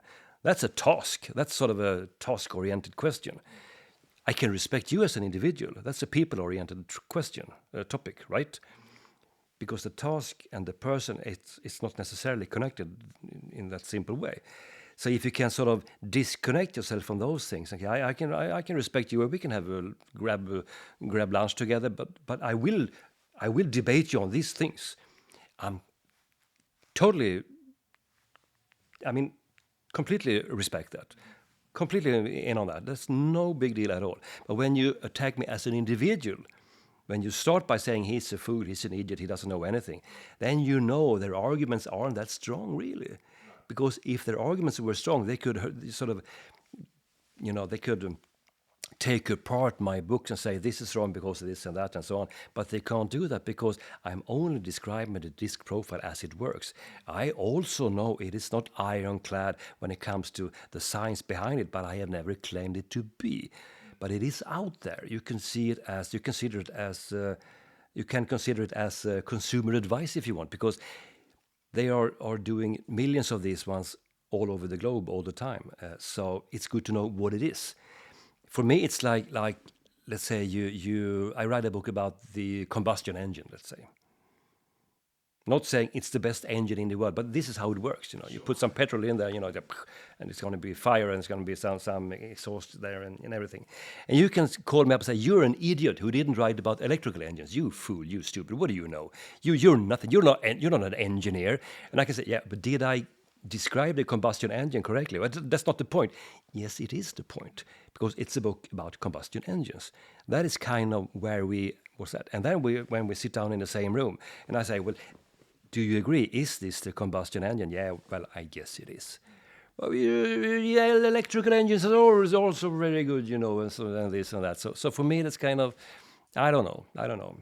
People are people. Usually people are kind of okay, You have to be open-minded. Everybody has their own agenda. If you understand, you can play along. You can just say, "Sorry, I'm not doing any interviews with you." So I don't know. it's not a biggie for me. I don't feel, I don't sleep badly for these reasons at all, actually. What stood out to me most from that was that if they're attacking you, they've got a weak argument. I would say And so. that's, that's comforting as well. Yeah. When one does receive criticism. Where does it come from? Where's it directed at? We've got 10 minutes left. So I'd like to ask you, I have to triage questions here.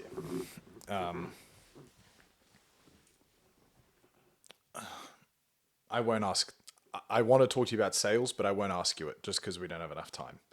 I will instead divert to one observation I made from the book, and then as well, actually speaking about personality colors a little bit with the final 10 minutes that we've got. Okay. The first was an observation. When you were describing in the chapter on body language for blue people, I couldn't help but realize you were describing every single Finnish person who had ever existed. Yes, they kind of keep themselves to themselves now, don't they? They're sort of introverted. They have this introvert cultural blanket on top of everything they do. But at the same time, when you get to know them, they are just like you and I. But you have to sort of get to know them. That's done by Koskenkorva, really. Yeah. I've never met a bad Finn. I think they're incredible. excellent. Yeah. They are so good. Working in Finland is the best way that you can sort of. It's so easy because they will tell you what they are going to do, and then they will go And do it. about. They will just go and do it. Yeah. It's fascinating. They really cut the crap. And as well, there's just as a, I don't know, to buttress a little bit of a cultural understanding of where Finland's coming from, especially modern day Finland. There is a chapter in Jared Diamond's book, Upheaval.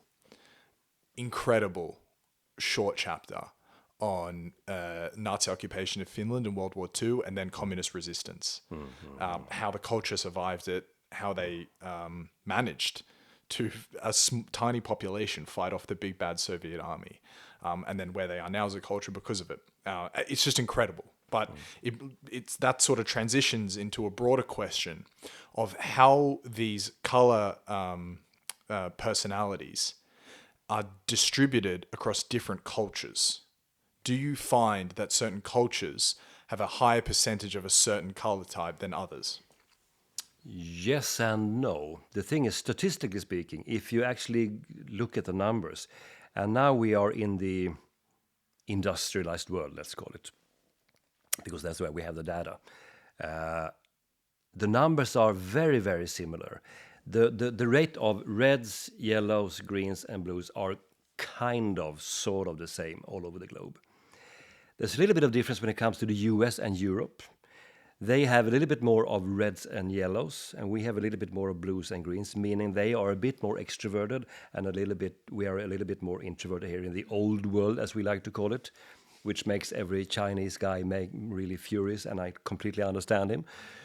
But we still do that. It's weird and strange. Who knows why that is? But we know Americans are more open. They are more sociable. They have a way of with dealing with people that we are sometimes lacking.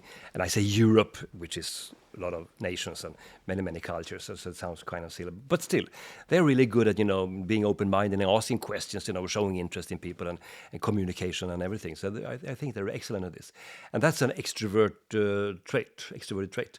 But in the small differences. But when it comes to, we are talking about half a percentage. What it differs. Marginal. It's very marginal. When you compare Sweden to Finland, very different nations. We are sort of, cousins at least. They are not a part of Scandinavia because Scandinavia is actually only Norway and Sweden, but we sort of think they are kind of with us anyway. And the Nordic countries is also Denmark and Iceland. But the Finns are very special when it comes to, very different compared to the Swedes, because they have this introverted culture, which makes them not talk at all unless they know who you are. They will answer questions very, very, I look a bit grumpy and I don't know, yes, no, because that's just the way it is.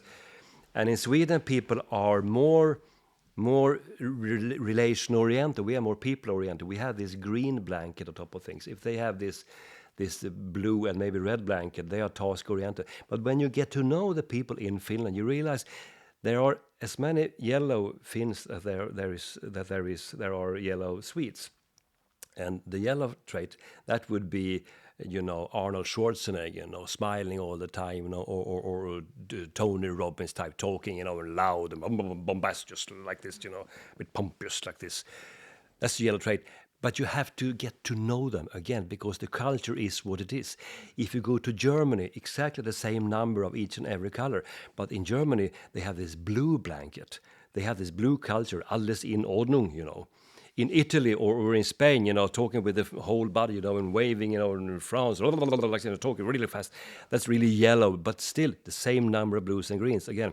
But the culture differs. Why are the cultures the way they are? That's an interesting thing. When it comes to Sweden, I have a theory that I can't prove, but I'm going to research it when I get older. The thing is this. We have a lot of green behaviors in Sweden, even though we have no more greens than they have in Denmark, and they are more yellow and red in Denmark. They are much more, bam, like this, more straightforward and like this.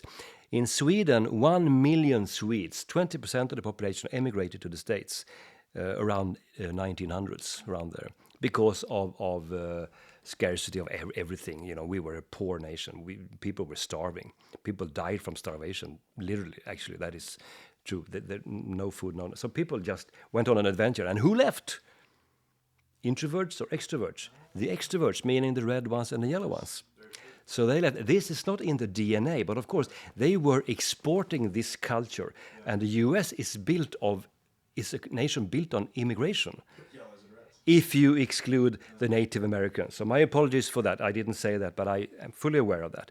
But if you know what I mean, people are moving into the States still. Those are the people looking for a little bit of an adventure, which is more of an extroverted trait.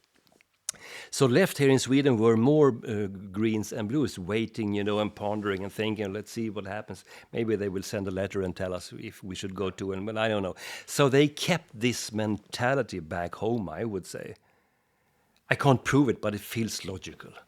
That is fascinating and opens up what could be a huge thread. I just want to confirm with you how much time you have left. Go on. Okay. That's a great theory, a tantalizing theory for why Sweden, maybe a lot of the yellows and reds left. But then that exposes you to the question of, is your personality color nature or nurture? 50-50. On average. And you said you don't have data you only have data from the industrialized world. Is there really no data on China, Thailand, Indonesia, India, like giant populations out there who are very culturally separate, but it'd be interesting to know. Well, when I say the industrialized world, I'm not saying the Western world, because that would be wrong, because we have data from Japan, from South Korea, from Singapore, we have from Hong Kong, we have from Taiwan. We don't have anything from China. We don't have that. Is that an industrialized? Is China? It's not a democracy. It's a dictatorship. How free are people? I don't know. I've never been there. I can only read up on these topics as can everybody else who hasn't been there. So I don't know. Therefore, but we don't have any. I don't have any data from there.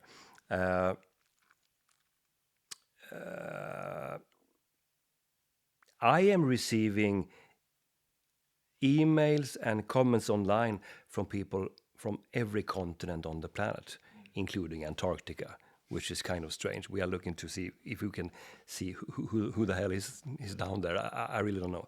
I'm getting emails from Australia, from Canada, from Mexico, from Brazil, India, Japan, Poland, Norway, UK, US, France, everywhere, literally everywhere. I got an email from Azerbaijan the other week. I had to look it up on a map. A young lady wrote to me. And South Africa, which would be not on the same grid as us, basically.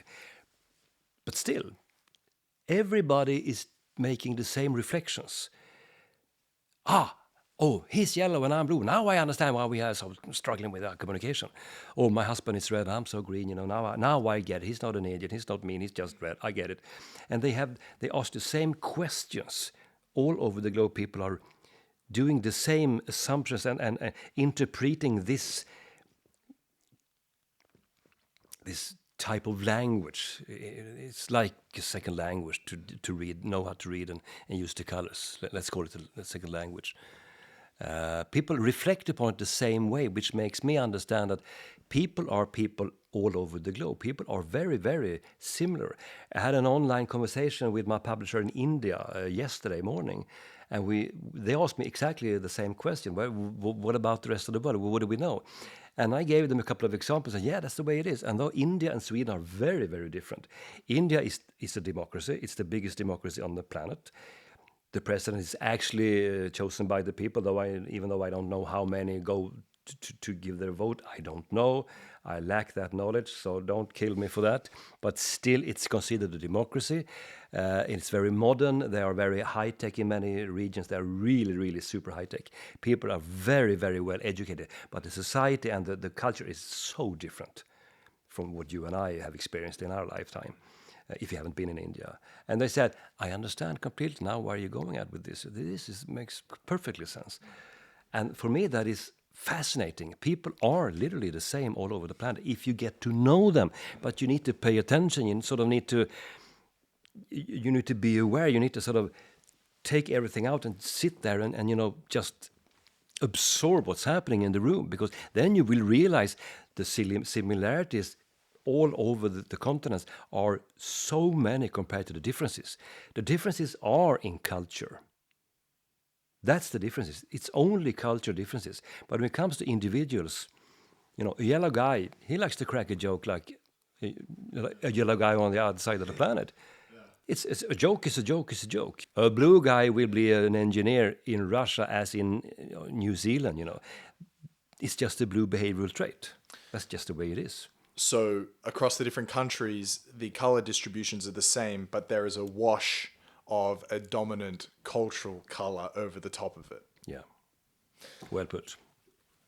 All right, Mr. Erikson. Final 2 questions, really, but it's rapid response. No big one. I'd just love to list some names of famous people in the culture, dead and alive, and hear you diagnose them with a color personality.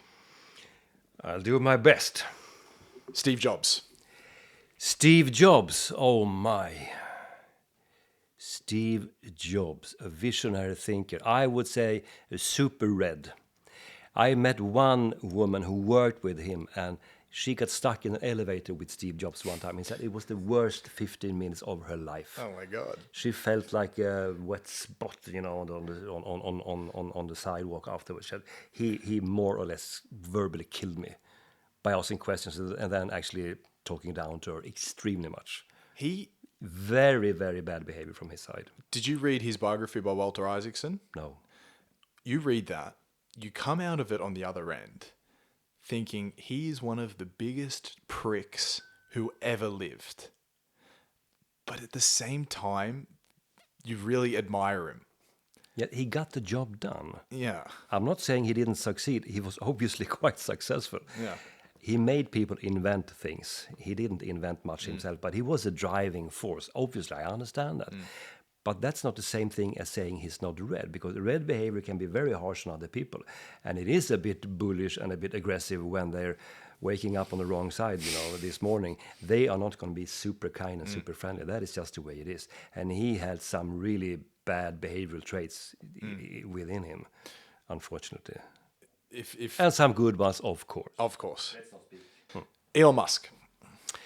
Ooh, Elon Musk. Is he a human at all? He is obviously some sort of genius. I think he's pretty blue, but we have to separate behaviors from drivers, because drivers is what motivates a person. And he is an inventor.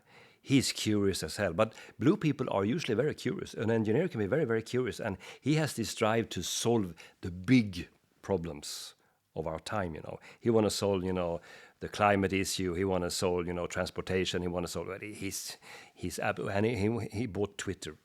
Why? did he waste one dime on that? I don't know why. But he has something, he's aiming for something. He want to do good. So that's his vision. His behavior is blue. And if you see him on stage, you realize that because he's very uncomfortable on stage. He can talk, but if he loses his notes, he's done, completely done. He doesn't know what to do. When the teleprompter breaks down, he's completely on his own, And that's a blue way to see it. And he can fiddle with details and data, and he works really, really very, very conscientious, very, very analytical, very detail-oriented, and very, very extremely, obviously, very, very smart. I would like to see his IQ test. Absolutely. Zlatan Ibrahimovic. Red. Olof Palme. Ooh, Olof Palme, ex Swedish Prime Minister. Ooh.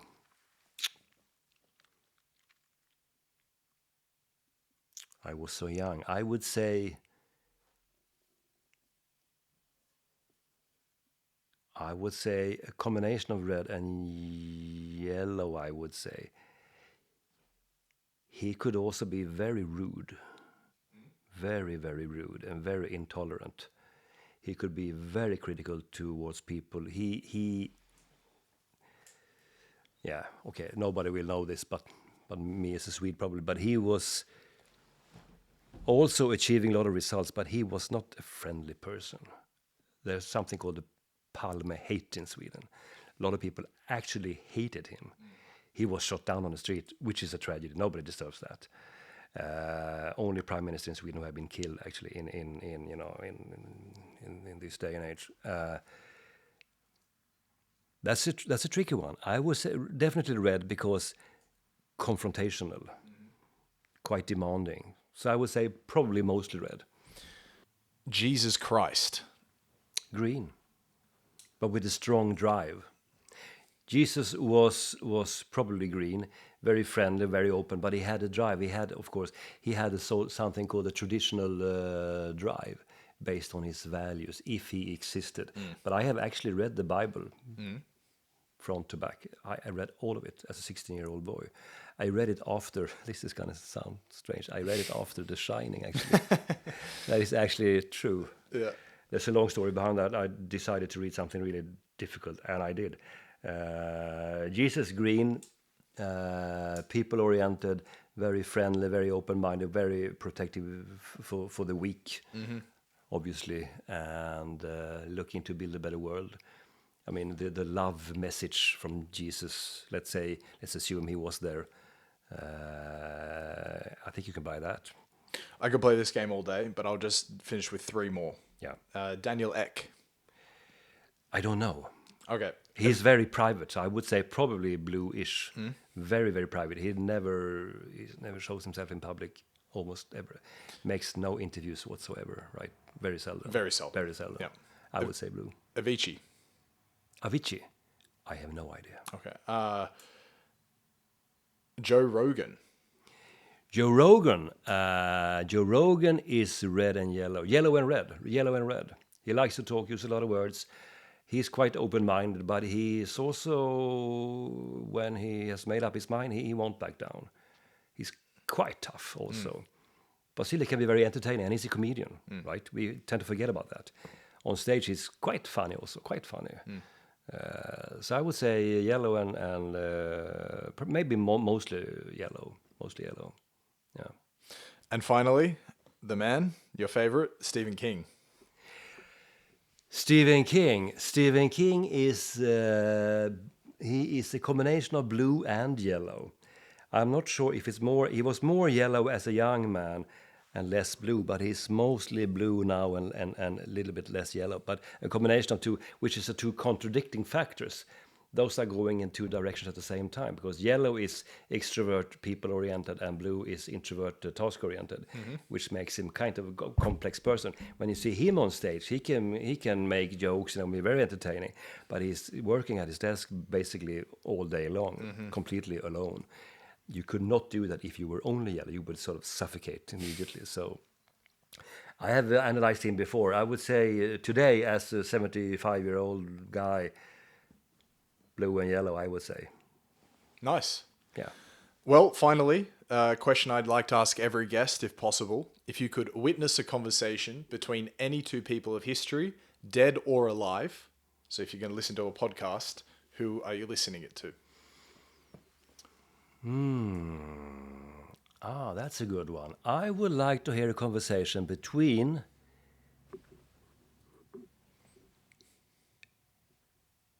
Jesus and the Prophet Muhammad.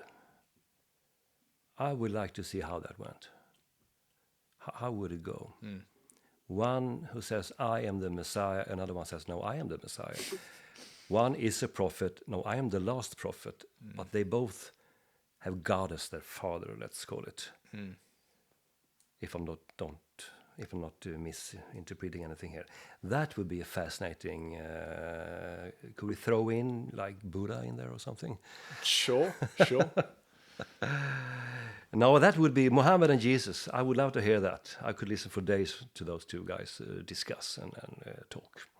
Amazing. Well, Miss Erikson, I can't thank you enough for inviting me to your stunning home and for being so generous with your time and so open with your answers. Thank you. Thank you. This is my office, you know that. I don't live here. This is the office. It's quite a stunning office. Yes. Thank you so much. It was a pleasure. Thank you so much. Thank you, sir.